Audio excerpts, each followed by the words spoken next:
कौना नगर से दला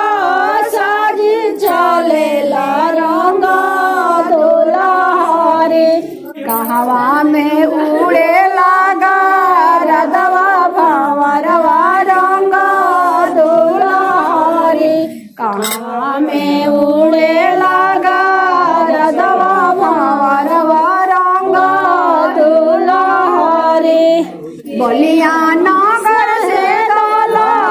साजी चलेला रंग दुल्हारी सिगनपुरा में उड़े लागा रदवा भंवरवा रंग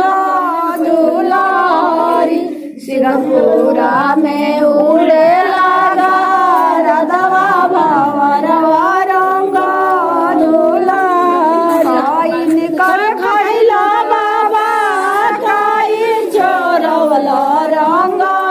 दुल्हारी काहे खातिर होला हड़ा होड़ा भंवरवा रंग दुल्हारी काहे खातिर होला हड़ा होड़ा भंवरवा रंग दुल्हारी पाना उनकर खाइनी बेटी फुलवा चोरवनी रंग दुल्हारी तोरे खातिर होला हड़ा होड़ा भंवरवा रंग दुल्हारी तोरे खातिर होला हड़ा होड़ा भंवरवा रंग दुल्हारी पाना उनकर फेरी दा बाबा फूल चितारा रंग दुल्हारी हमरा ऐसन दियावा बाबा जतन से राख रंग दुल्हारी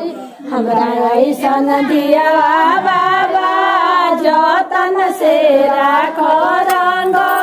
दुल्हारी पानम कर चौरा जो रही तो बेटी